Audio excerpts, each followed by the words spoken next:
Hello everyone. सभी को नमस्कार है, सभी को वेलकम है। आज हम अपने एटॉमिक फिजिक्स का लेक्चर करेंगे जिसमें हम फाइन स्ट्रक्चर के बारे में डिस्कस करेंगे। हमने प्रीवियस लेक्चर में पहले मॉडल्स को समझा। आज पहले हम थोड़ा अपना बेसिक समझ लेते हैं कि हमने अभी तक एटॉमिक फिजिक्स में क्या क्या कर लिया है और उसका किस तरीके से लिंक्ड हो रहा है। सबसे पहले हमने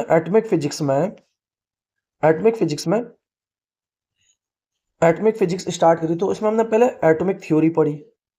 एटॉमिक थ्योरी जिसमें एटम्स की थ्योरी दी थी किसने? डाल्टन्स ने दी थी। एटम्स की थ्योरी किसने दी थी? डाल्टन्स ने दी थी। फिर इसके बाद हमने थॉमसन जे थॉमसन का प्लम पुडिंग मॉडल पढ़ा। फिर हमने इसके बाद हमने पढ़ा मॉडल्स। मॉडल्स में सबसे पहले हमने मॉडल पढ़ा J Thomson model. J Thomson model. J Thomson model पढ़ा। जे थॉमसन जिसमें इलेक्ट्रॉन को, जिसमें एटम के स्ट्रक्चर को बताया, जिसमें एटम न्यूट्रल है, जिसमें इलेक्ट्रॉन बीज की तरह और पॉजिटिव चार्ज पार्टिकल एम्बेडेड है, जिसको हम प्लम पुडिंग मॉडल भी कहते हैं। फिर इसके बाद रदरफोर्ड हमने फिर रदरफोर्ड मॉडल पढ़ा। रदरफोर्ड मॉडल पढ़ा। Rutherford model. और फिर इसके बाद रदरफोर्ड मॉडल, फिर अल्फा स्कैटरिंग एक्सपेरिमेंट किया गया जिसमें थिन गोल्ड फॉयल ली गई थी। फिर इस बार अल्फा पार्टिकल स्कैटर हुए, तो फिर उसके थ्रू हमें न्यूक्लियस की डिस्कवर हुई थी। फिर हमने बताया था कि इलेक्ट्रॉन न्यूक्लियस के अराउंड रिवॉल्व कर रहे हैं और न्यूक्लियस के अंदर पॉजिटिव चार्ज है। और देन आफ्टर दैट जो स्कैटरिंग हमारी एक्सपेरिमेंट के थ्रू में मिल रहा था, वो हम जे थॉमसन मॉडल से एक्सप्लेन नहीं कर पाए, तो रदरफोर्ड मॉडल के थ्रू एक्सप्लेन कर पा रहे थे। बट रदरफोर्ड मॉडल में भी प्रॉब्लम आ रही थी कि कोई भी चार्ज पार्टिकल रिवॉल्व कर रहा होता है, तो अपनी एनर्जी कंटिन्यूसली रिवॉल्व कर रहा होगा, तो फिर एक टाइम के बाद वो एनर्जी खत्म हो जानी चाहिए और इलेक्ट्रॉन न्यूक्लियस के अंदर समा जाना चाहिए। बट ऐसा नहीं हो रहा है।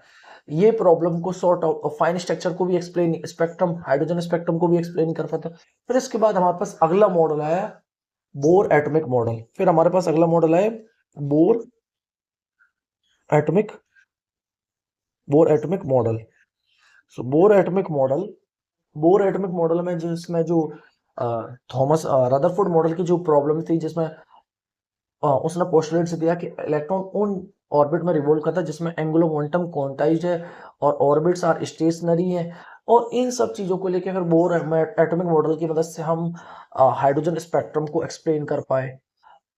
और उसके बाद हम बट बोर एटॉमिक मॉडल के बाद इसमें दिक्कत ये हो रही थी कि हाइड्रोजन एटम को एक्सप्लेन तो कर पा रहे थे, बट इसमें एक प्रॉब्लम थी कि ये वन इलेक्ट्रॉन एटम के लिए ही एप्लीकेबल है। अगर हम मोर देन मैनी इलेक्ट्रॉन ले लेंगे तो ये मॉडल फेल हो जाता है। और इसमें भी जीमैन इफेक्ट और स्टार्क इफेक्ट ये एक्सप्लेन नहीं कर पा रहा था। और साथ ही सबसे बड़ी प्रॉब्लम फाइन स्ट्रक्चर मीन्स, जब हम स्पेक्ट्रम देख रहे थे, तो स्पेक्ट्रम में हमने देखा एक इलेक्ट्रॉन के करस्पॉन्डिंग डिफरेंट डिफरेंट लाइंस भी हमें दिख रही थी, बट ये मॉडल एक्सप्लेन नहीं कर पा रहा था। फिर इसके बाद हमारे पास समरफील्ड मॉडल आया। फिर हमारे पास समरफील्ड मॉडल आया। समरफील्ड मॉडल ने बहुत कोशिश करी कि जो हमारे पास स्पेक्ट्रल लाइंस आ रही थी, वो एक स्पेक्ट्रल लाइन के करस्पॉन्डिंग उसके आसपास डिफरेंट स्पेक्ट्रल लाइंस आ रही थी, उसको एक्सप्लेन करने की, जिसमें रिलेटिविस्टिक करेक्शन का यूज करके समरफील्ड ने बहुत कोशिश करी। बट वो काफी हद तक सिर्फ 3 लाइनों को एक्सप्लेन कर पाया। बट एक्चुअल एक्सपेरिमेंटल हमने देखा था कि स्पेक्ट्रल लाइन 5 आ रही थी, वो 5 लाइंस को एक्सप्लेन नहीं कर पा रहा था। समरफील्ड मॉडल ने काफी हद तक चीजों को एक्सप्लेन कर पाता, और जिसमें बताता, जैसे हमने देखा था कि बोर एटॉमिक मॉडल में जो एनर्जी है, वो एनर्जी किस पे डिपेंड कर रही? प्रिंसिपल क्वांटम नंबर पे। एनर्जी से ओनली डिपेंड्स कर रही थी प्रिंसिपल क्वांटम नंबर एन पे। और बोर एटॉमिक मॉडल में सो हमने देखा बोर एटॉमिक मॉडल एनर्जी जिसमें प्रिंसिपल क्वांटम नंबर पे डिपेंड कर रहा है। समरफील्ड मॉडल में हमने रिलेटिविस्टिक करेक्शन का यूज करके एन और प्रिंसिपल क्वांटम नंबर एन और एल का यूज करा, और इसमें समरफील्ड मॉडल ने ऑर्बिट को सर्कुलर ना मान के इलिप्टिकल माना, और इलिप्टिकल मान के उसने बहुत कोशिश करी, रिलेटिविस्टिक करेक्शन भी यूज करा, और काफी हद तक जाके उसने 3 स्पेक्ट्रल लाइन एक्सप्लेन कर दी थी। बट एक्चुअल में हमारे पास एक्सपेरिमेंटली स्पेक्ट्रल लाइंस 5 आ रही थी। स्पेक्ट्रल लाइंस 5 आ रही थी। उसको एक्सप्लेन करने के लिए फिर हमने क्वांटम थ्योरी यूज करी, और फिर इसके बाद ड्राग थ्योरी ने काफी हद तक चीजों को एक्सप्लेन करने की कोशिश करी। आज हम उसी चीज को, कॉन्सेप्ट को एक्सप्लेन करेंगे कि हम जो 5 स्पेक्ट्रल लाइंस आ रही थी, जैसे एक स्पेक्ट्रल लाइंस के करस्पॉन्डिंग हमारे पास 5 स्पेक्ट्रल लाइंस आ रही थी, इसको एक्सप्लेन करा था हमने। फिर इसको एक्सप्लेन करने के लिए ड्राक ने रिलेटिविस्टिक जिसमें परटर्बेशन थ्योरी यूज करी, साथ में स्पिन ऑर्बिट इंटरेक्शन, इन तीनों हैमिल्टोनियन मींस इसमें हैमिल्टोनियन जो आ रही थी, एक तो ओरिजिनल हैमिल्टोनियन प्लस इसमें एक रिलेटिविस्टिक हैमिल्टोनियन प्लस तीसरा इसमें आ रही थी स्पिन ऑर्बिट कपलिंग। इन तीनों को यूज करके जो हमारी प्रॉब्लम थी फाइन स्ट्रक्चर की, तब जाके हम एक्सप्लेन कर पाए कि 5 स्पेक्ट्रल लाइंस हमें क्यों दिख रही हैं। तो आज इसको हम अच्छे से समझने वाले, एक ये ओवरव्यू आइडिया हो जाएगा हमारा, ये हमारा एक ओवरव्यू आइडिया हो गया फाइन स्ट्रक्चर का, जो कि हम आज और अच्छे से समझेंगे, जिसमें फाइन स्ट्रक्चर को हम एक्सप्लेन करने की कोशिश करें relativistic correction and spin orbit coupling, जिसमें हमारी 5 स्पेक्ट्रल लाइंस आ रही है उसको एक्सप्लेन करने की कोशिश करेंगे। सो एक ये हमारा ओवरव्यू हो गया। नाउ हम स्टार्ट करते हैं अपना फाइन स्ट्रक्चर, जिसमें हम relativistic correction, spin orbit coupling और इसमें एक लैम्ब शिफ्ट भी पढ़ते हैं, जो कि इंटरव्यू वगैरह में बहुत पूछते हैं लैम्ब शिफ्ट क्या होता है। सो उसको भी हम आज समझने की कोशिश करेंगे। सो स्टार्ट करते हैं हम अपना इस लेक्चर को। तो सबसे पहले एक ओवरव्यू लेते हैं। जैसे Bohr theory predicts only principal energy level, जो मैं बताया ना, बोर थ्योरी ओनली क्या प्रिडिक्ट करी थी, प्रिंसिपल एनर्जी लेवल्स, और Bohr theory explain only principal energy level of hydrogen atom, means जो एनर्जी लेवल है वो डिपेंड करती है only principal number N. Experimentally हमने देखा था each spectral line is found to be split into several closely spaced line, but हमने experimentally observe किया था कि ईच स्पेक्ट्रल लाइन जो कि स्प्लिट हो रहे हैं सेवरल क्लोज स्पेस लाइन में, this splitting is called fine structure. इस स्प्लिटिंग को हम क्या कहते हैं, फाइन स्ट्रक्चर कहते हैं। अब हम समझते हैं फाइन स्ट्रक्चर की डेफिनेशन को हम कैसे डिफाइन करेंगे। सो fine structure is the small splitting, so fine structure is the small splitting of spectral lines, so fine structure is the small splitting of spectral line of hydrogen atom due to relativistic correction and spin orbit interaction of the electron। so हम बोल सकते हैं fine structure is the small splitting of spectral line, so fine structure is the small splitting of spectral line of hydrogen atom due to relativistic correction and spin orbit interaction of the electron. So मैंने एक overview rough idea दी कि हमने सबसे पहले Dalton's की atomic theory पढ़ी, फिर इसके बाद हमने डिफरेंट मॉडल पढ़े, J Thomas model, Rutherford atomic model, Bohr atomic model, Sommerfeld model, फिर उनका जो कंक्लूजन आया, फिर कहाँ प्रॉब्लम आ रही थी, कहाँ हम चीजों को एक्सप्लेन नहीं कर पाते, उसको समझने के बाद आज हम फाइन स्ट्रक्चर को समझेंगे। Fine structure is the small splitting of several spectral lines of hydrogen atom. So fine structure एक स्मॉल स्प्लिटिंग है स्पेक्ट्रल लाइन की हाइड्रोजन एटम की, ड्यू टू ये किसके कारण आती है, तो relativistic correction and spin orbit interaction of the electron.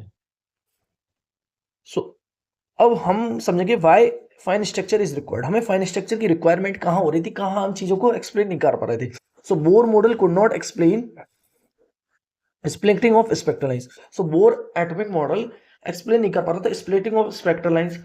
Small shifts is observed in frequency, so small shift observe हो रहा था फ्रीक्वेंसी में। इलेक्ट्रॉन स्पिन इफेक्ट्स, सो इलेक्ट्रॉन स्पिन इफेक्ट्स को भी एक्सप्लेन नहीं कर पा रहे थे। हाई रेजोल्यूशन स्पेक्ट्रोस्कोपी ऑब्जर्वेशन, सो जब हाई रेजोल्यूशन स्पेक्ट्रोस्कोपिक ऑब्जर्वेशन कर रहे थे तब हमें स्पेक्ट्रल लाइंस दिख रही थी। एक्चुअल में जब 5 स्पेक्ट्रल लाइंस दिख रही थी, हम उसको थ्योरेटिकली एक्सप्लेन नहीं कर पा रहे थे कि एक्चुअल में ये 5 स्पेक्ट्रल लाइंस क्यों दिख रही हैं। Energy levels degeneracy removal, so energy degeneracy removal हमने फाइन स्ट्रक्चर की मदद से एनर्जी डीजनरेसी रिमूवल के कॉन्सेप्ट को भी खत्म करा। So hence fine structure was introduce, so इसलिए हमने फाइन स्ट्रक्चर कॉन्सेप्ट को इंट्रोड्यूस करा। अगर हम इसको और अच्छे से फिजिकली समझने की कोशिश करें, सो हम बोल सकते हैं fine structure so that electron possess intrinsic spin. So electron possess करता अपने पास एक इंट्रिंसिक स्पिन को। इलेक्ट्रॉन मोशन इज रिलेटिविस्टिक, और इलेक्ट्रॉन का मोशन रिलेटिविस्टिक है। Magnetic interaction exist between orbital and spin motion, so magnetic interaction exist करता है between orbital and spin motion. Energy levels depends upon quantum number Z, energy levels depend करती है quantum number Z पे। A single bore levels splits into several सब levels, सो हम बोल सकते हैं इलेक्ट्रॉन पोजेस करता है इंट्रिंसिक स्पिन को, इलेक्ट्रॉन मोशन इज रिलेटिविस्टिक, और मैग्नेटिक इंटरेक्शन एग्जिस्ट करता है between orbital and spin motion.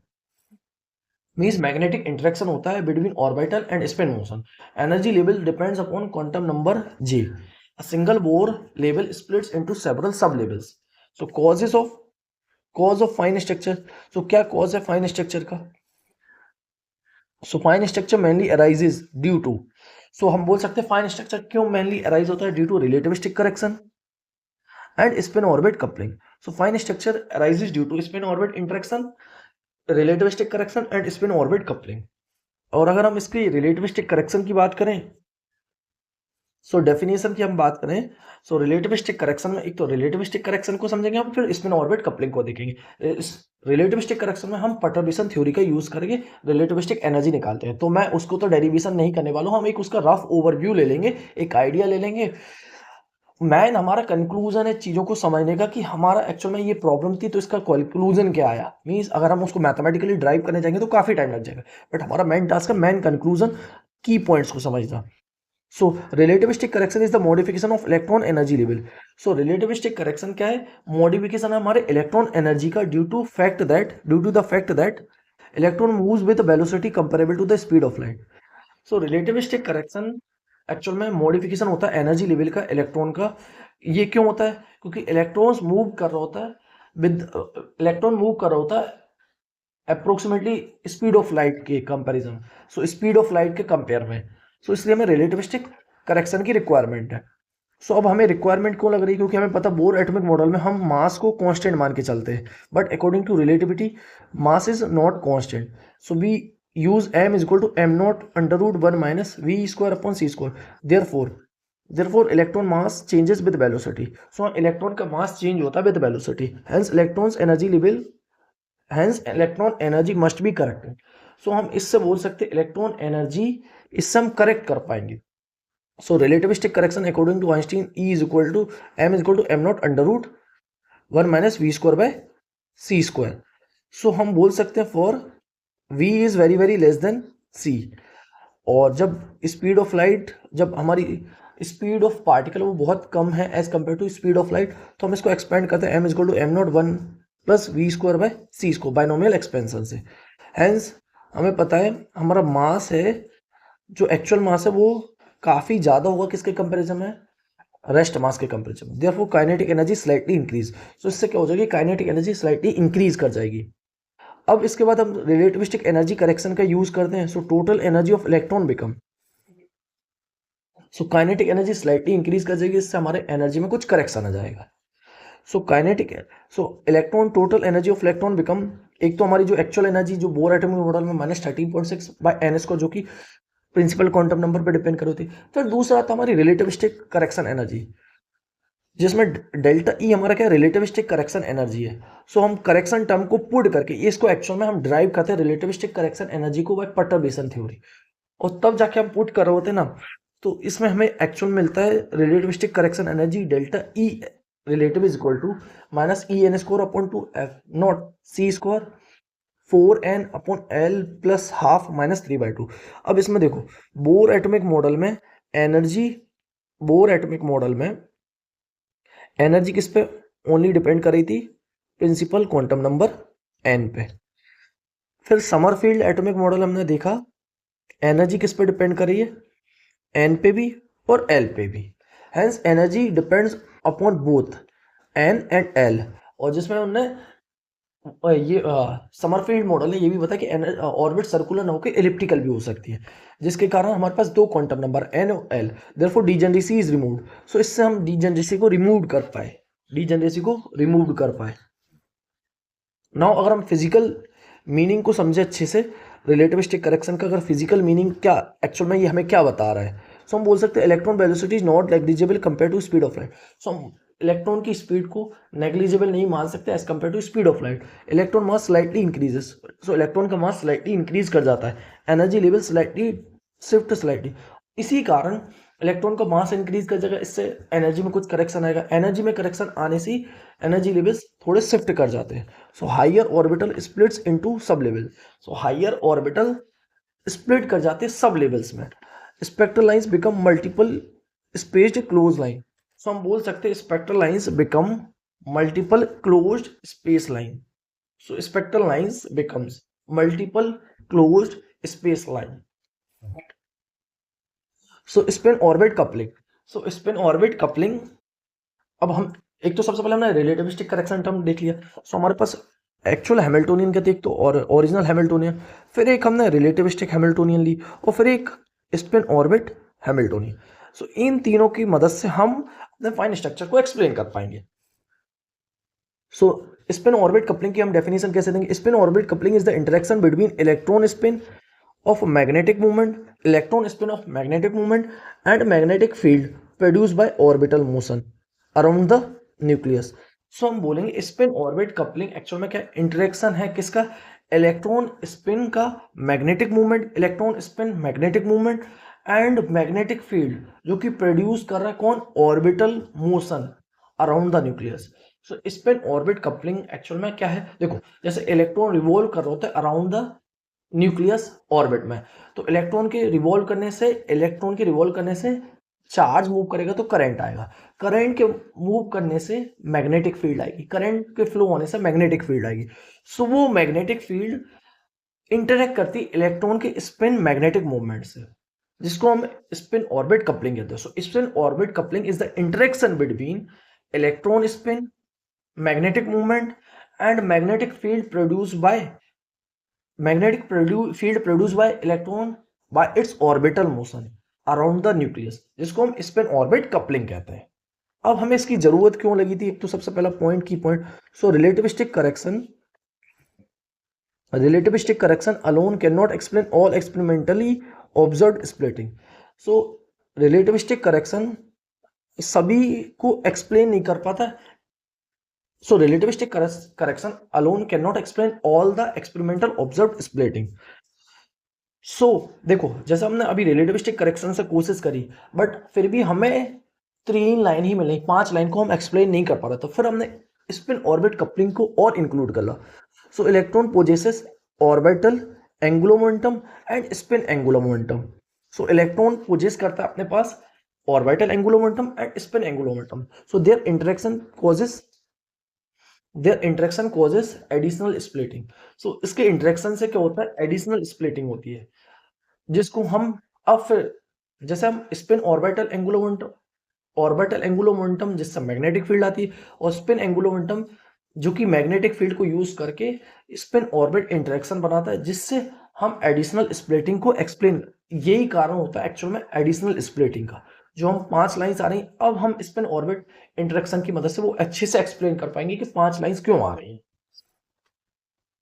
अगर हम इसके फिजिकल पिक्चर की बात करें, सो फिजिकल पिक्चर हमें क्या बताता है? इन द इलेक्ट्रॉन फ्रेम, इलेक्ट्रॉन के फ्रेम में क्या हो रहा होता है? जैसा ये है, एक अच्छे से डायग्राम बनाता हूं जिससे और अच्छे से समझ आए। जैसे ये इलेक्ट्रॉन रिवॉल्व कर रहा है अराउंड द न्यूक्लियस, ये न्यूक्लियस है। So in the electron frame actual में होता क्या है? ऐसे हो क्या रहा है? Nucleus appears to revolve around the nucleus. अगर इलेक्ट्रॉन के फ्रेम में देखें तो nucleus appear to revolve around the means electron को, अगर इलेक्ट्रॉन की फ्रेम से देखें तो इलेक्ट्रॉन को क्या लगता है कि न्यूक्लियस रिवॉल्व कर रहा है उसके around. This moving positive charge produce a magnetic field. So ये मूविंग चार्ज क्या प्रोड्यूस करता है? मैग्नेटिक फील्ड को प्रोड्यूस।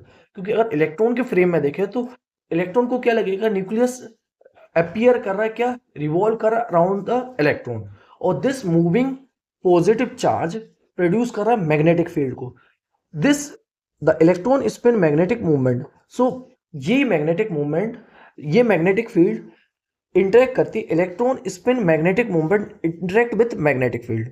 एक बार फिर से बताता हूँ, जैसे हमें पता है इलेक्ट्रॉन रिवॉल्व कर रहा है अराउंड द न्यूक्लियस, अगर इसी चीज को हम इलेक्ट्रॉन के फ्रेम में देखें तो इलेक्ट्रॉन के फ्रेम में देखें मींस इलेक्ट्रॉन पे हम बैठ जाते हैं, तो जिस फ्रेम में हम बैठ जाते हैं उसके रिस्पेक्ट में हम स्टेशनरी हो जाते हैं। सो इलेक्ट्रॉन के फ्रेम में देखने पर मैं वैसे बैठ जाता हूँ, तो मुझे क्या लगेगा कि न्यूक्लियस मेरे अराउंड रिवॉल्व कर रहा है। सो न्यूक्लियस के मूव करने से क्या होगा? मैग्नेटिक फील्ड जनरेट होगा। सो ये मैग्नेटिक फील्ड क्या करेगा, ये मैग्नेटिक फील्ड जो जनरेट हुआ है, जो अपने पास इलेक्ट्रॉन है, इलेक्ट्रॉन स्पिन मैग्नेटिक मूवमेंट, ये electron spin magnetic movement interact करेगा इस मैग्नेटिक फील्ड के साथ, इंटरेक्ट करेगा मैग्नेटिक फील्ड के साथ। उससे क्या होगा, एनर्जी का चेंजेस आएगा, उससे क्या आएगा, एनर्जी में चेंजेस आएगा। समझे, ये फ्रेम समझ आया। एक्चुअल में इलेक्ट्रॉन रिवॉल्व कर रहा होता है अराउंड न्यूक्लियस। सो न्यूक्लियस के मूव करने से, न्यूक्लियस के फ्रेम में देखने में हमें क्या लगेगा कि न्यूक्लियस, इलेक्ट्रॉन के फ्रेम में देखने से हमें क्या लगेगा, न्यूक्लियस मूव कर उसके अराउंड, तो उससे क्या होगा, मैग्नेटिक फील्ड जनरेट होगा। वह मैग्नेटिक फील्ड इंटरेक्ट करेगा इलेक्ट्रॉन के स्पिन मैग्नेटिक मूवमेंट से, जिससे एनर्जी लेवल्स में चेंजेस आएगा। सो देखो, न्यूक्लियस है, इसकी इलेक्ट्रॉन रिवॉल्व कर रहा है। सो इलेक्ट्रॉन के रिवॉल्व करने से, इलेक्ट्रॉन के फ्रेम में देखने से न्यूक्लियस रिवॉल्व करते हुए दिखेगा, तो उससे मैग्नेटिक फील्ड आएगी। वह मैग्नेटिक फील्ड इंटरेक्ट करेगी इससे, इलेक्ट्रॉन के स्पिन मैग्नेटिक मूवमेंट से, जिससे एनर्जी लेवल्स स्प्लिट हो जाते हैं, एनर्जी लेवल मतलब शिफ्ट हो जाते हैं। नाउ हम ऑर्बिटल एंगुलर मोमेंटम की बात करें, L vector is equal to under root L L plus one h cut.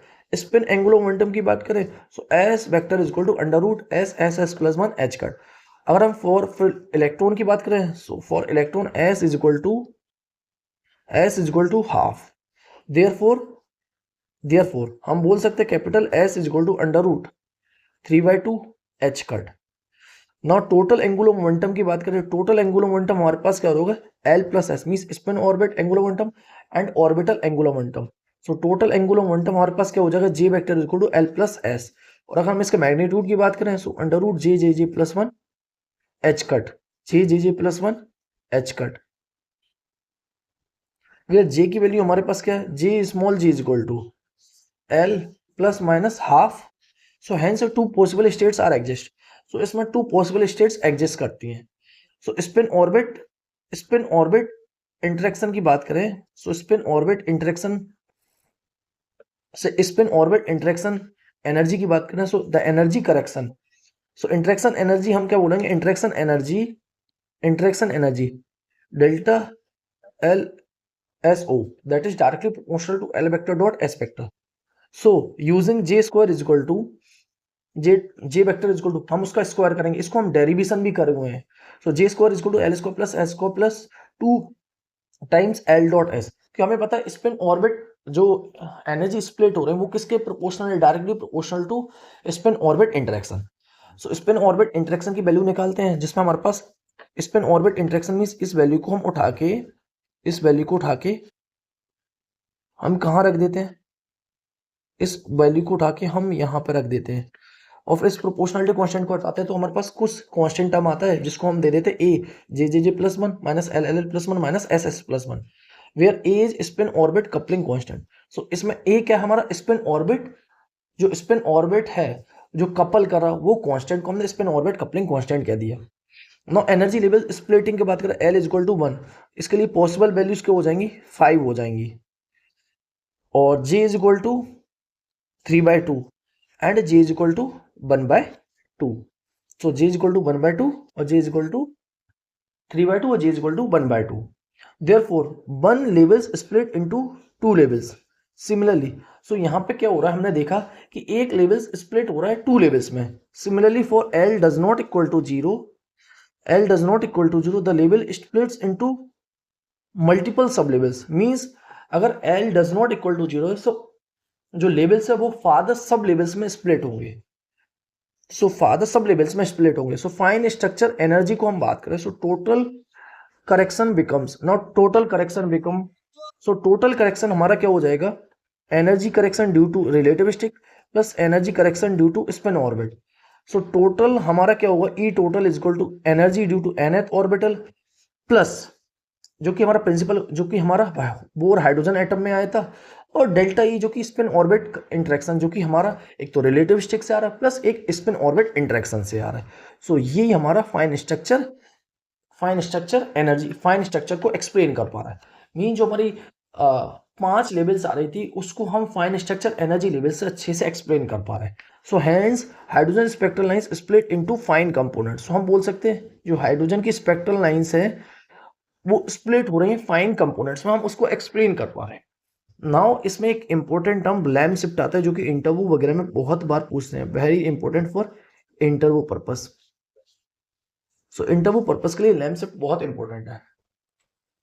So Lamb shift actual में क्या होता है हम समझते हैं। लैम्प शिफ्ट एक्चुअल में कुछ कोई कॉन्सेप्ट नहीं है, जस्ट एक मैथमेटिकल जो समझते हैं, दो small energy levels between 2s half and p 2p half states of hydrogen atom is called lamp shift.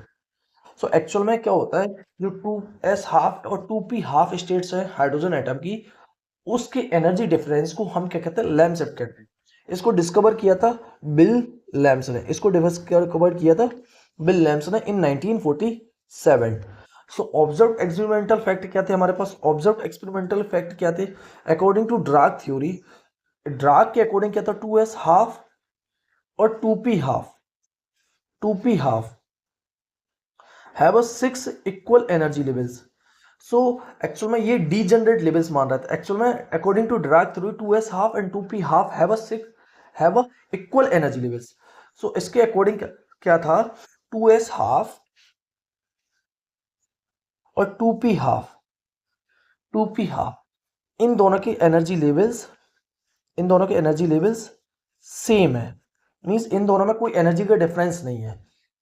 Lamp shift ने एक्चुअल में इसका एक्सपेरिमेंटली ऑब्जर्व करके बताया कि एक्चुअल में 2p हाफ और 2s हाफ के एनर्जी लेवल्स सेम ना होके इनमें कुछ एनर्जी का डिफरेंस होता है, जिसको उसी को हमने बाद में नाम दिया Lamb shift. So have according to Dirac theory ये बोले थे 2p हाफ और 2s हाफ दोनों के एनर्जी लेवल सेम है, have a equal energy. But experimentally हमने देखा था, एक्सपेरिमेंटली हमने क्या ऑब्जर्व करा था कि जो एनर्जी लेवल 2s हाफ उसकी एनर्जी लेवल ज़्यादा है किसके कंपैरिजन में, एनर्जी लेवल 2p हाफ के कंपैरिजन में। और उनका एनर्जी का डिफरेंस क्या था, this energy difference delta E is equal to 1057.8 mega hertz होगा। दिस इज, इसी को हम लैम्प शिफ्ट कहते हैं। सो लैम्प शिफ्ट कोई कोई बहुत बड़ा कॉन्सेप्ट नहीं, जस्ट एक करेक्शन टर्म है। जैसे according to Dirac theory hydrogen atom में क्या था, 2p हाफ और 2s हाफ है, वो उन दोनों की एनर्जी लेवल सेम है, उनमें कोई एनर्जी लेवल्स का स्प्लिटिंग नहीं है। बट लैम्प शिफ्ट ने बताया था एक्सपेरिमेंटली ऑब्जर्व करके कि एक्चुअल में 2p हाफ और 2s हाफ दोनों का एनर्जी लेवल सेम ना होकर उनमें कुछ डिफरेंस होता है, उनके एनर्जी लेवल्स में कुछ एनर्जी का डिफरेंस होता है, जिसमें 2s हाफ की एनर्जी ज़्यादा होती है किसके कंपेरिजन में, 2p हाफ एनर्जी के कंपेरिजन में, और उनके एनर्जी के डिफरेंस को ही हम लैम्प शिफ्ट कहते हैं। अब हम समझे कि लैम्प शिफ्ट एक्चुअल में आ कैसे रहा है। सो हम बोल सकते हैं Lamb shift arises due to quantum vacuum fluctuation. So quantum vacuum fluctuation के कारण, इलेक्ट्रॉन की सेल्फ एनर्जी के कारण, इंटरेक्शन विद वर्चुअल फोटॉन्स, ये वर्चुअल फोटोन के साथ इंटरेक्ट कर रहा है, और क्वांटम इलेक्ट्रोडायनेमिक्स इफेक्ट्स के कारण। थस हम बोल सकते हैं electron continuously interact with electromagnetic vacuum. So electron continuously interact करता है with electromagnetic vacuum, this slightly shift due to this slightly shift its energy level. So ये स्लाइटली शिफ्ट करता है किसको, एनर्जी लेवल को। अगर हम इसके फिजिकल सिग्निफिकेंस की बात करें लैम्प शिफ्ट की, सो ये वेरीफाई करता है क्वांटम इलेक्ट्रोडायनेमिक्स को, डेमोन्स्ट्रेट करता है हमारा वैक्यूम फ्लक्चुएशन को, proved existence of virtual photon, और ये प्रूव करते थे हमारे वर्चुअल फोटॉन्स एग्जिस्ट करते, improved understanding of atomic structure, और ये हमारी अंडरस्टैंडिंग इंप्रूव करता है एटॉमिक स्ट्रक्चर को। और ये one of the greatest success है मॉडर्न क्वांटम थ्योरी की, और ये one of the greatest success मानते हैं हमारी मॉडर्न क्वांटम थ्योरी की। नाउ अगर हम इस लेक्चर की थोड़ी समरी को समझें, सो हम बोल सकते हैं fine structure is the splitting of spectral. So fine structure एक प्रकार से स्प्लिटिंग है, हाँ, splitting of hydrogen spectral lines की। इसका मेन कॉजेज क्या था, एक तो रिलेटिविस्टिक करेक्शन एनर्जी टर्म और स्पिन ऑर्बिट कपलिंग, और जिसमें हमारे पास रिलेटिविस्टिक मास आ रहा था m is equal to m not under root 1 minus B square upon C square, और total angular momentum j vector is equal to l vector plus s vector, और इसकी possible value क्या हो जाएंगे, g is equal to l plus minus half. Then after that spin orbit energy की बात करें, so spin orbit energy की बात करें, so delta E S is equal to A J J plus 1 minus L L plus 1 minus S S plus 1।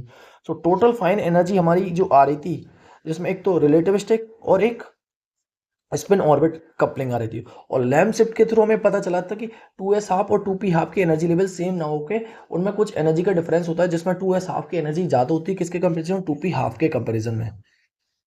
इसी को हमने बाद में लैम्प शिफ्ट नाम दिया, और इनके एनर्जी डिफरेंस को 1057.8 मेगा हर्ट्ज कहते हैं। लैम्प शिफ्ट एक्सपेरिमेंटली कंफर्म करता है हमारे क्वांटम इलेक्ट्रोडायनेमिक्स को। सो लैम्प शिफ्ट हमारे एक्सपेरिमेंटली कंफर्म करता है हमारे क्वांटम इलेक्ट्रोडायनेमिक्स को।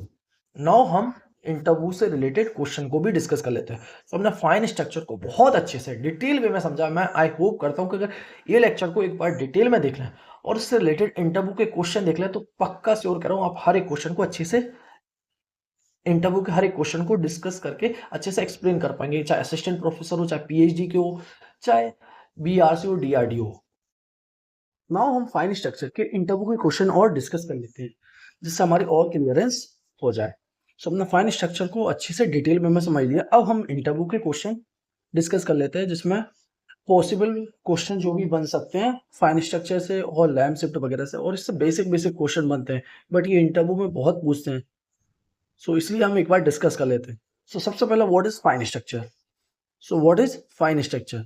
तो सबसे पहले हमारे पास एक और रफ आइडिया दूं, जैसे हमारे पास बोर एटॉमिक मॉडल था जिसमें हमने एनर्जी लेवल्स जिसमें एक प्रिंसिपल क्वांटम नंबर n था उससे हम एक्सप्लेन कर रहे थे, तो हमारे पास एक स्पेक्ट्रल लाइन ही आ रही थी बट एक्चुअल में हमारे पास एक्सपेरिमेंटली 3 स्पेक्ट्रल आ रही थी। फिर समरफील्ड मॉडल आया जिसमें उन्होंने प्रिंसिपल क्वांटम नंबर प्लस एक और orbital angular quantum quantum number को ऐड किया। जब हमारे पास दो क्वांटम नंबर आ गए और उन्हें सर्कुलर ऑर्बिट को ना लेके इलिप्टिकल ऑर्बिट लिया और रिलेटिविस्टिक करेक्शन का यूज करा, तब जाके हम 3 स्पेक्ट्रल लाइन एक्सपेरिमेंट कर पाए। बट एक्चुअली हमारे पास 5 आ रही थी, तब फिर उसने क्वांटम मैकेनिक्स का यूज करा, डार्क थ्योरी का यूज करा जिसमें परटर्बेशन थ्योरी यूज की और एलएस ऑर्बिट कपलिंग का यूज करके तब जाके हम फाइन स्ट्रक्चर को एक्सप्लेन कर पाए थे जिसमें हमारे पास 5 स्पेक्ट्रल लाइंस आ रही थी। सो अब हम बोलेंगे व्हाट इज फाइन स्ट्रक्चर। सो अब इंटरव्यू में एक ओवरव्यू लगने के बाद अब इंटरव्यू में क्वेश्चन जो भी बन सकते हैं हम उनको डिस्कस करें। What is fine structure. So हम बोलेंगे fine structure is the small splitting of atomic spectral lines due to relativistic correction and interaction between electron spin and orbital angular momentum. तो फाइन स्ट्रक्चर एक small splitting है atomic spectral line का क्योंकि due to relativistic correction and interaction between electron spin and orbital angular momentum. और इसमें तीनों के तीनों क्वांटम नंबर आ रहा है N L J instead of, जैसे बोर एटॉमिक मॉडल में क्वांटम नंबर एन आ रहा था प्रिंसिपल क्वांटम नंबर, बट जब हमने relativistic correction and LS orbit coupling का यूज करा तो इसमें प्रिंसिपल क्वांटम नंबर NLJ आ रहा है। अब जैसे एक और ओवरव्यू देता हूँ, जैसे हम बोर एटॉमिक मॉडल में एनर्जी के प्रिंसिपल क्वांटम नंबर n अकेली था। देन आफ्टर दैट हमने समरफील्ड मॉडल का यूज करा तो उसमें प्रिंसिपल क्वांटम नंबर n और l आया, बट फिर भी ये हमारे फाइन स्ट्रक्चर 5 स्पेक्ट्रल लाइंस को एक्सप्लेन नहीं कर पा रहा था। फिर इसके बाद हमने क्वांटम मैकेनिक्स का यूज करा जिसमें relativistic perturbation theory and LS orbit coupling का यूज करके जब स्पेक्ट्रल लाइन को एक्सप्लेन करा, इसमें हमारे पास 3 quantum number n l and g, तब जाके हम स्पेक्ट्रल लाइंस को एक्सप्लेन कर पाए। यहाँ स्पेक्ट्रल लाइन 1 बन रही थी, यहाँ स्पेक्ट्रल लाइन 3 बन रही थी और यहाँ स्पेक्ट्रल लाइंस 5 बन रही थी, तब जाके हम अपने स्पेक्ट्रल लाइंस को एक्सप्लेन कर पाए जिसको हम फाइन स्ट्रक्चर कहते हैं। तो fine structure is the small splitting of atomic spectral lines due to relativistic correction and interaction between spin electron spin and orbital angular momentum instead of n energy equal to NL predicted by Bohr theory, जो predict करी थी bore theory ने। अगर इसका हम physical meaning को समझें सो और अच्छे से क्या बता रहा है, the electron does not simply move around the nucleus. So electron just only revolve नहीं करता around the nucleus, its intrinsic spin and relativistic motion modify the energy level and producing closely space spectral lines. So electron just revolve ही नहीं करता around the nucleus, वह उसकी intrinsic spin है और relativistic motion modify करता है energy levels को और प्रोड्यूस करता है क्लोजली स्पेस्ड स्पेक्ट्रल लाइंस। और अगर हम इसके सिग्निफिकेंस की बात करें सो fine structure proves that atomic system requires quantum mechanics. So fine structure ने प्रूव कर दिया कि एटॉमिक सिस्टम को रिक्वायर है क्वांटम मैकेनिक्स की and special relativistic simultaneously. So quantum mechanics fine structure prove that कि एटॉमिक सिस्टम में हमें रिक्वायर्ड है क्वांटम मैकेनिक्स की और special relativity simultaneously. Now, second question. Why does the Bohr model fails to explain fine structure? So Bohr model fine structure को explain क्यों नहीं कर पाए? हमें पता बोर एटॉमिक मॉडल का एनर्जी का formula En is equal to -13.6 n square electron volt which depends only on principal quantum number n। And experimentally हमने देखा कि एनर्जी लेवल डिपेंड्स कर रहा है principal quantum number, orbital quantum number and total angular momentum quantum number, जिसको हम J कह रहे हैं। Therefore, Bohr theory cannot explain. So Bohr theory explain नहीं कर पा रही हमारी स्पेक्ट्रल स्प्लिटिंग को, इलेक्ट्रॉन स्पिन को, रिलेटिविस्टिक करेक्शन को, डीजेनरेसी लेवल्स को। सो स्पेक्ट्रल स्प्लिटिंग को एक्सप्लेन नहीं कर पा रही, दूसरा इलेक्ट्रॉन स्पिन को एक्सप्लेन नहीं कर पाई है, रिलेटिविस्टिक करेक्शन को एक्सप्लेन नहीं कर पाई, और डीजेनरेसी को मीरूव नहीं कर पाई। और अगर हम इसका फिजिकल मीनिंग को बोलें तो हम बोल सकते हैं real atoms possesses more internal interaction. So real atoms actual में मोर इंटरनल इंटरेक्शन बोलते हैं। So real atom possesses more internal interaction than assumed in the Bohr picture, जो कि हम एज्यूम करते हैं बोर पिक्चर में। नाउ हम क्वेश्चन नंबर 3 की बोले, what are the 3 contribution to fine structure? So fine structure में किन किन एनर्जी का कंट्रीब्यूशन आता है? सो हम बोल सकते हैं फाइन स्ट्रक्चर में हमारे पास 3 एनर्जी का कंट्रीब्यूशन आता है। एक तो सबसे पहले रिलेटिविस्टिक का आता है, दूसरा स्पिन ऑर्बिट का आता है, तीसरा डोबिन करेक्शन भी आता है। डोबिन करेक्शन आता है। सो सबसे पहले एक तो हमारे पास रिलेटिविस्टिक करेक्शन आता है, दूसरा स्पिन ऑर्बिट इंटरेक्शन आता है, तीसरा डोबिन करेक्शन आता है। सो fine structure is not closely caused by one effect alone. So fine structure किसी एक पैरामीटर से अफेक्ट नहीं होता है। it results from the several small quantum correction acting simultaneously. So it results from several small quantum correction. So ये results है several small quantum correction जो कि act करते हैं simultaneously. What is relativistic correction? So what is relativistic correction? So relativistic correction क्या है? relativistic energy हमें पता है E is equal to √ p square c square plus m square c की पावर 4। सो टोटल जो कि काइनेटिक एनर्जी हमारी क्या हो जाएगी, p square upon 2m minus p की power 4 8m³ c square. So हम इससे रिलेटिविस्टिक करेक्शन एनर्जी जो हम निकाल पाए, जिसकी हैमिल्टोनियन क्या हो जाएगी, अंडर माइनस p की power 4 upon 8m³ c square. और अगर हम इसके फिजिकल मीनिंग की बात करें, so physical meaning, so electron velocity becomes sufficient high. इलेक्ट्रॉन की वेलोसिटी एक्चुअल में बहुत हाई होती है। So Newtonian mechanics is no longer exist. So Newtonian mechanics further exist नहीं कर सकती। So this slightly changes the energy levels. इससे क्या होता है, एनर्जी लेवल स्लाइटली चेंज कर जाते हैं, जिससे स्प्लिटिंग हो जाती है। नाउ अगला question, what is spin orbit coupling? So spin orbit coupling क्या होती है? सो हम बोलेंगे spin orbit interaction of a Hamiltonian को हम डिफाइन करते हैं ES is equal to epsilon R L dot S. और एल डॉट एस की वैल्यू, एप्सिलॉन आर की वैल्यू हम क्या निकाले, 1/2m square c square r dv by D R. Means ये हमें क्या बता रहा है, इन द इलेक्ट्रॉन फ्रेम, अगर इलेक्ट्रॉन की फ्रेम में देखें तो हमें nucleus appears to revolve around the nucleus. So हमें न्यूक्लियस रिवॉल्व करता हुआ दिखेगा around the nucleus and generates a magnetic field. इससे हमें क्या दिखेगा कि मैग्नेटिक फील्ड जनरेट हो रही। सो electron magnetic movements interact with this field. तो इससे क्या होगा, इलेक्ट्रॉन का मैग्नेटिक मूवमेंट इंटरेक्ट करेगा किसके साथ, विद दिस फील्ड। नाउ हम एक्सप्लेन करते हैं वेक्टर एटम मॉडल को। So explain vector atom model. So vector atom model में L vector and S vector, इन दोनों के रिजल्टेंट को हम जे वेक्टर बोलते हैं। So J vector is equal to L dot S vector. और इसके पॉसिबल वैल्यूज की बात करें, small J is equal to L plus half और J is equal to L minus half. Now अगर हम इसके फिजिकल मीनिंग की बात करें, so orbital and spin angular momentum combine to produce, orbital and spin angular momentum combine to produce a total angular momentum. So orbital and spin angular momentum combine होके हमें produce करता है total angular momentum which determines the fine structure splitting. जो कि हमें determines करता है क्या, फाइन स्ट्रक्चर स्प्लिटिंग को। Determine the expectation value of L dot X. So expectation value of L dot S क्या होता है, तो J square is equal to L plus S का whole square. So J square is equal to L square plus S square plus 2 times L dot S. So L dot S की value हम निकालते हैं, so 1/2 J square minus L square minus S square. So expectation value of L dot S is equal to H cut square by 2 J G J plus 1 minus L L L plus 1 minus S S S plus 1।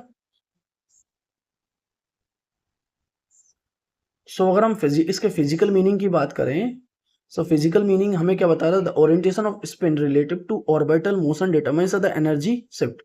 So orientation of spin, so orientation of spin relative to orbital motion determine करता है हमारे energy shift को। So orientation of spin relative to orbital motion determines energy shift. Now हमारा अगला है what is Darwin correction.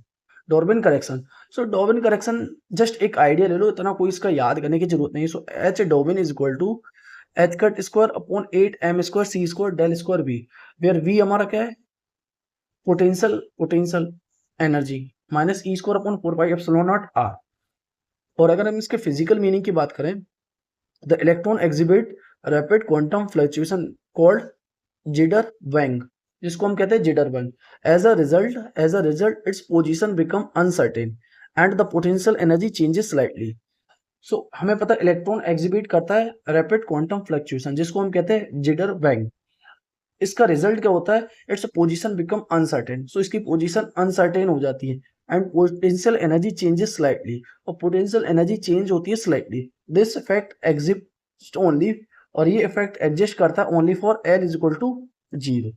सो ये effect only exist करता है for L is equal to 0 states. So L is equal to 0 states.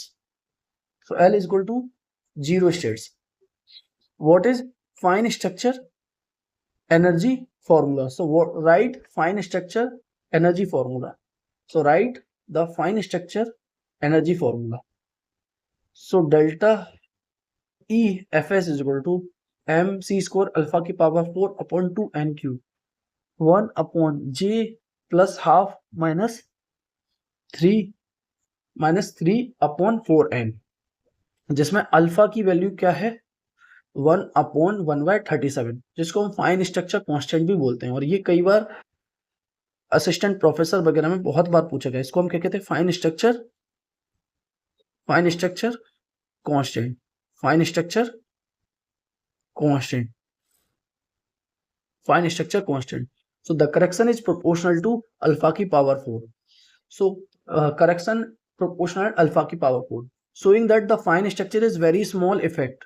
सो हम बोल सकते हैं फाइन स्ट्रक्चर बहुत स्मॉल इफेक्ट है as compare to main atomic energy level. So fine structure is very small effect compare to main atomic energy. Now what is fine structure constant, जो कि मैं भी बोल रहा हूँ ना, what is fine structure constant. So alpha, जिसकी वैल्यू हम लिखते हैं alpha is equal to E square upon 4 pi epsilon not H cut C, E square upon 4 pi epsilon not H cut C, जो कि इक्वल होती है 1/1/37। अगर हम इसके डेफिनेशन की बात करें, so it is a dimensionless quantity, it is a dimensionless constant measuring the strength of electromagnetic interaction. So एक ये डायमेंशनलेस कांस्टेंट है और ये मेजर करता है हमारे किसको, स्ट्रेंथ ऑफ इलेक्ट्रोमैग्नेटिक इंटरेक्शन को। सो ये मेजर करके देता है हमारे इलेक्ट्रोमैग्नेटिक इंटरेक्शन। अगर हम इसके फिजिकल मीनिंग की बात करें, so it determines atomic size, spectral splitting, strength of quantum electrodynamics interaction। so ये हमारी डिटरमाइन करके देता है एटॉमिक साइज को, स्पेक्ट्रल स्प्लिटिंग मींस स्पेसिंग कितना है, strength of quantum electrodynamics interaction. It is one of the most important constant in modern physics. So ये बहुत इंपॉर्टेंट कांस्टेंट है हमारे मॉडर्न फिजिक्स में। नाउ 11th जो कि अगला क्वेश्चन हम हो रहा है, what is Lamb shift. So what is Lamb shift, ये बहुत इंपॉर्टेंट है, ये इंटरव्यू वगैरह में बहुत बार पूछते हैं। What is Lamb shift, so Lamb shift is the energy difference between 2s half and 2p half. So Lamb shift is the energy difference between 2s half and 2p half state of hydrogen, 2s half and 2p half states of hydrogen. और हम इसकी experimentally बात करें so delta E is equal to 1057.8 mega hertz. अगर हम इसके physical meaning की बोलें, सो फिजिकली हमें क्या बता रहा है, Dirac theory predicts equal energies. Dirac theory predict करती है इक्वल एनर्जी को, but quantum vacuum fluctuation shift due to levels. According to Dirac theory 2s half and 2p half labels are equal level and their energy is also same. According to Dirac ने क्या बताया था, actual में ये दोनों levels हैं, दोनों बहुत पास पास हैं और दोनों की एनर्जी लेवल भी बहुत पास पास है, 2p half and 2s half.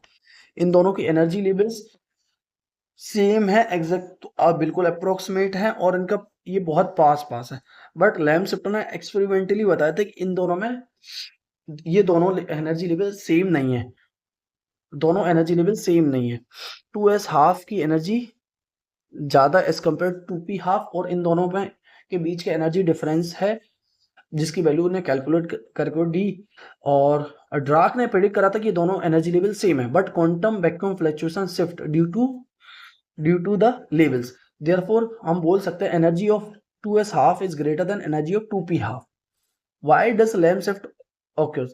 Actual में लैम्प शिफ्ट हमें दिख क्यों रहा है, मेन रीजन इसका क्या है? सो एक तो इलेक्ट्रॉन की सेल्फ एनर्जी है, दूसरा वैक्यूम पोलराइजेशन। सो इलेक्ट्रॉन की self energy due to vacuum polarization. Vacuum is not empty. Actual में हम बोलते हैं वैक्यूम इज कुछ नहीं है, एक्चुअल में vacuum is not empty, it contains fluctuation electromagnetic fields, fluctuating electromagnetic fields and virtual particles. So actual में vacuum में क्या होता है, फ्लक्चुएटिंग इलेक्ट्रोमैग्नेटिक फील्ड होती है और वर्चुअल पार्टिकल्स होते हैं विच मॉडिफाई करते हैं एटॉमिक एनर्जीज को, जो मॉडिफाई कर देते हैं हमारे एटॉमिक एनर्जीज को। Now what is electron self energy? What is electron self energy?